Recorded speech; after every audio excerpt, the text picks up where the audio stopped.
Good evening, everyone, and welcome back to my channel. Today what we're going to be going over today is how to price your baskets.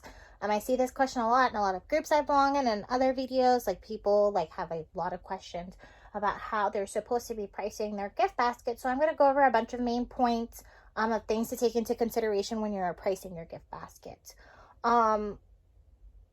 And when I give these pointers, it's not a one meets all type of thing. I mean, everybody's going to price their stuff differently. Not everybody's going to agree with the way that I price my baskets. But when I'm pricing them, I try to take everything into consideration of what I have paid for in these baskets and my time. Because to make these baskets, it wasn't free. They had to be put together. And some of them can be very time consuming. So that's the things that we're going to go over today. So when I'm pricing my baskets, the first thing I do when I'm pricing them is I start off with a base price. So the base price for this one, it's going to be $10 because this is a large basket. That's going to include the price of the basket, the tissue paper, the filler paper that's in the bottom, the bow, the cellophane, and any tape that I have to use to close up the basket. I come up with that about the average amount of cellophane that I use out of a roll, because for these I use the rolled cellophane. It's the 40-inch. So I calculate how much of that I'm going to use per a roll and how much it costs out of that roll. So I just set that price from there. So I'm making sure that I'm getting my money back for, every material that I used. It also is going to include the bow. I close mine with a zip tie, so it includes that as well. So for the smaller baskets, my price is $5 for the base price. And base price is only going to be if you use any type of backing for your basket, the actual basket itself, tissue paper, filler, cellophane, bow, tape. So once I start off with that base price, then I move on from there to the cost of the supplies, what's actually going into the basket. Now, this is where some people kind of differ on their opinion or have a difference of opinion in how to price the items in their basket. Some people go for the retail price of the items in their basket. Some people take into consideration what they paid for it. What I don't do the manufacturer suggested retail price because I'm a consumer. I know I'm not going to pay that price, and that's probably why it was still on the shelf. Sometimes that's just too high for a basket, but I am going to take into consideration, just because I got this, for example, this is a regular, I think $129.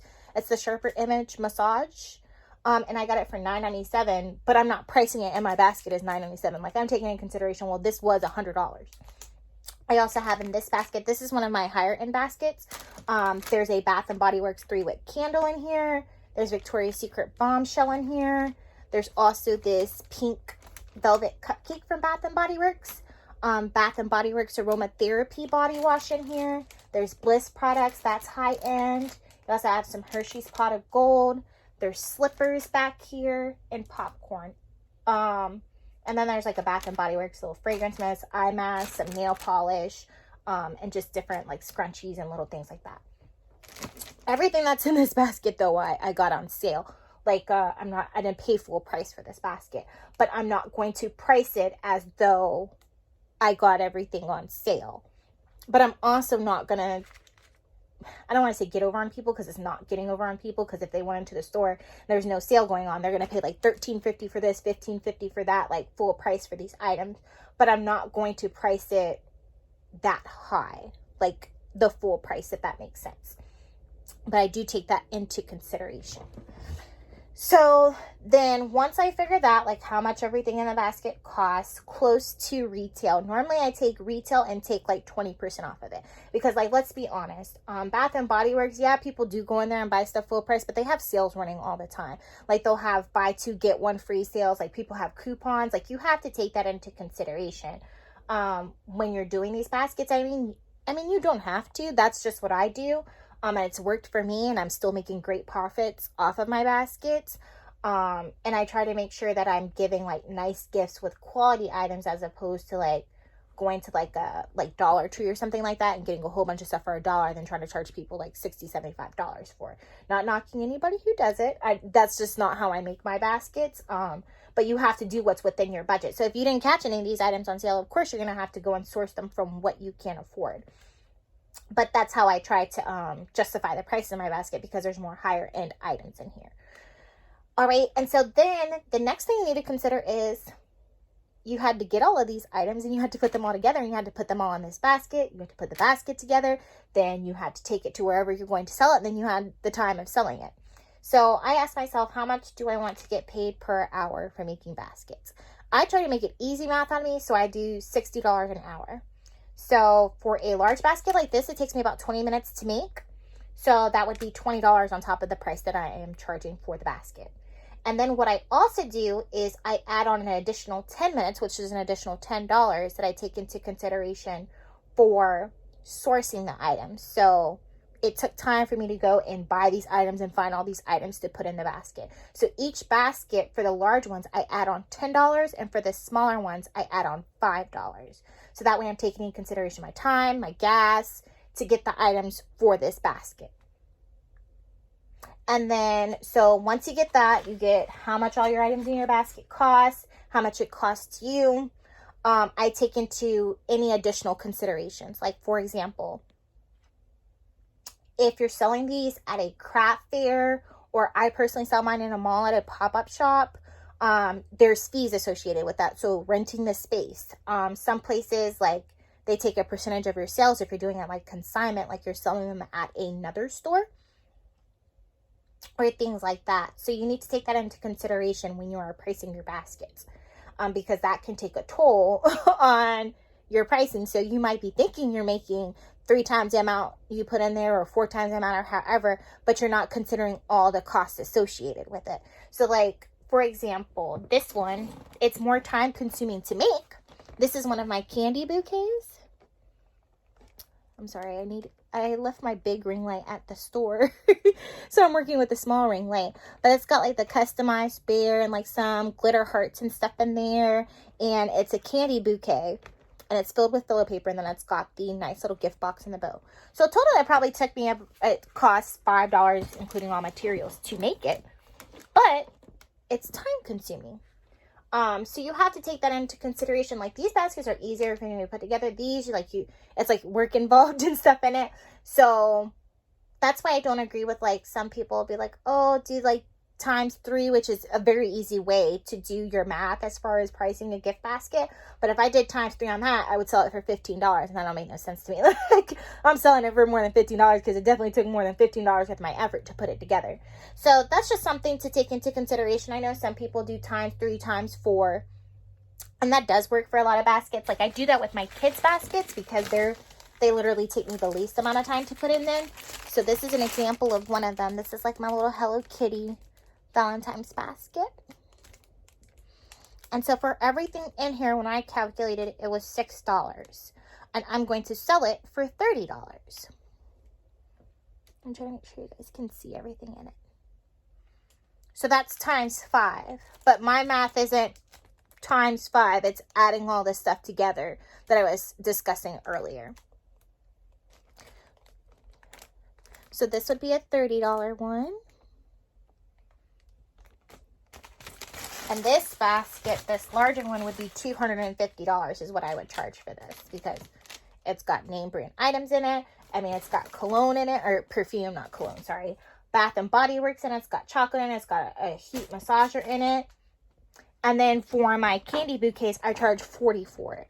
So even though it only costs, it's not that much to make, like it's $5. Like, it's more time consuming for me to do. So it'd be $40 for my candy bouquets. That's a nice presentation. So yeah, just remember to keep everything that you're putting into your basket, your time, your effort, your gas, your money, all that needs to be taken into consideration when you are pricing your gift baskets. Keep in mind what the regular price of items were, not what you paid for it. But also keep it within a reasonable amount as well. As far as like what it would typically go for, not just what the retail price is for the items that are in the basket. So take that all into consideration. I know everybody has problems with pricing because they feel like some things might be too high and people won't pay for them. I am here to tell you that they will. Like, there is something for everybody. And honestly, if they're not willing to pay your prices for your time and your hard work and putting it together, then that's a customer that you don't need. Don't lower your prices for people just because they're like, ooh, that's too much, or that's not worth it, or things like that. Like, it's worth it, and they know it. They're just trying to talk you down on your prices, especially if they know you're a small business. They don't go into Walmart and Louis Vuitton and Gucci and all these places and complain. They pay the prices that are posted on there. We also do not give bulk discounts for you buying 2 or 3 more baskets. That might be what you do if, like, you take that in consideration into your pricing. Like, let's say you price it a little bit higher because you have that special going on, and a lot of places do that. Like, I know a lot of Etsy sellers do it. Like, oh, buy 2 and then you get 1 free, or you buy 3 and you get $10 off, but they price their items according. So if you're going to do a special like that, you need to price your items with that in mind. Because you don't want to be losing money on baskets. Like, a lot of us who are making baskets are small businesses. We don't have the money to just have all these specials, like, you know, like Walmart and Walgreens when they're doing buy 1 get 1 free. Is like, we're small businesses. These are all handmade items. They're not factory line made items like it's us making them. So people take that into consideration. There's always a market for the people that you're selling for. Just remember to keep your prices where you are paying yourself appropriately. You're not using money, and you're not working for little bits and coins and pennies on the dollar and only making $2 to $3 a basket and things like that.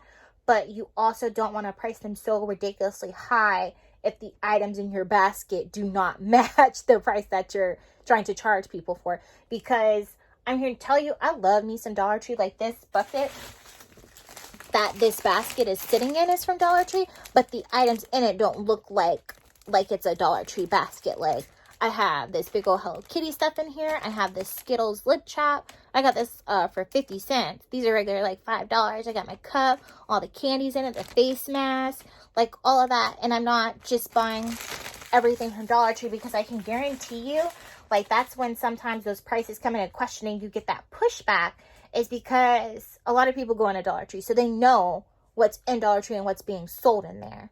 If you're able to do that and make your baskets with everything at a Dollar Tree, I mean, by God, like, Godspeed, you do whatever it is that you need to do, because a hustle is a hustle, and that's what we're all here to do.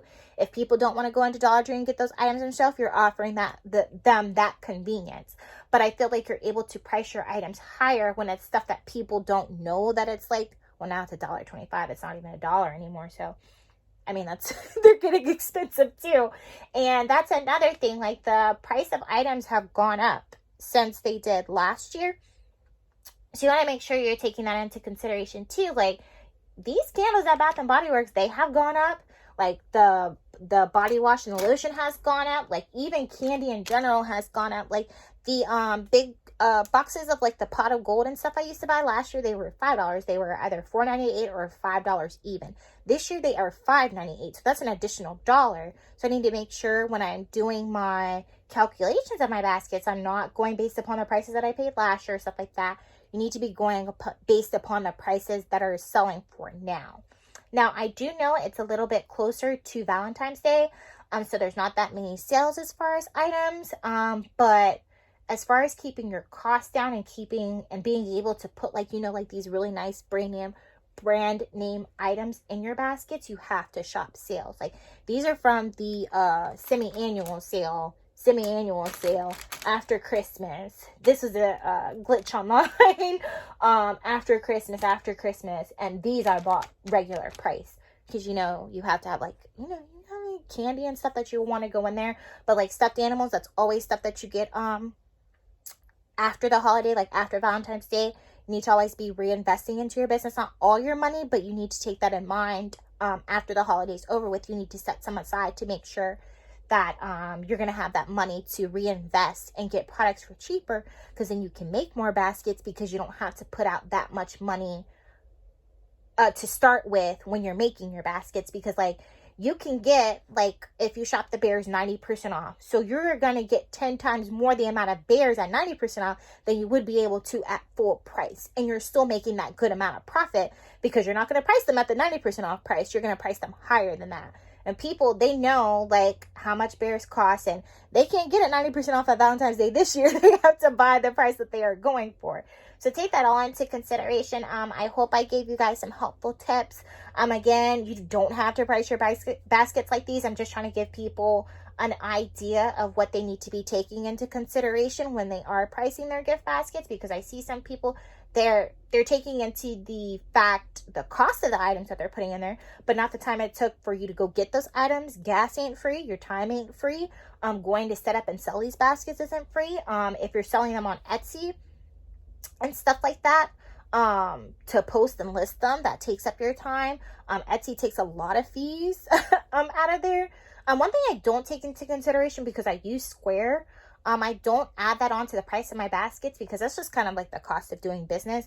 And it's only like 1%, I think, that Square takes out. So it's not even worth me calculating that when I put in that to my baskets. But I hope you guys enjoyed the video and you got some helpful tips. This is going to be one of many of my videos on my Valentine's Day series. I'm going to be doing like, what do you call it, a tour of my store probably in the next few days, so I'll have that posted. But I did want to go ahead and get the pricing video up to you guys just to help some people out, because I see a lot of people are struggling as far as basket prices. So I hope this was pretty detailed to help you. Then if you have any questions, just leave me in the comments. I've been selling gift baskets. This will be my 6th year selling them. And last year was my most successful year. Like, I didn't used to do Valentine's Day like that all the time. Like, Easter was my biggest holiday, but I'm starting to really love the money that Valentine's Day is bringing. So just leave me a comment if you have anything or any questions. I'll try to get back to you. And I am making baskets, so I am going to be a little bit busy and going around. But and then just make sure you subscribe to my channel, because I'll be posting plenty more helpful videos and tips, and just some like work with me's, and just an inside look of like setting up a pop-up shop and stuff like that. So I hope you guys have a great evening, and you are out there making either your baskets or making some money or getting ready to set up, because this will be, what are we down to, almost 12 days till Valentine's Day. So let's get it together. Have a great evening.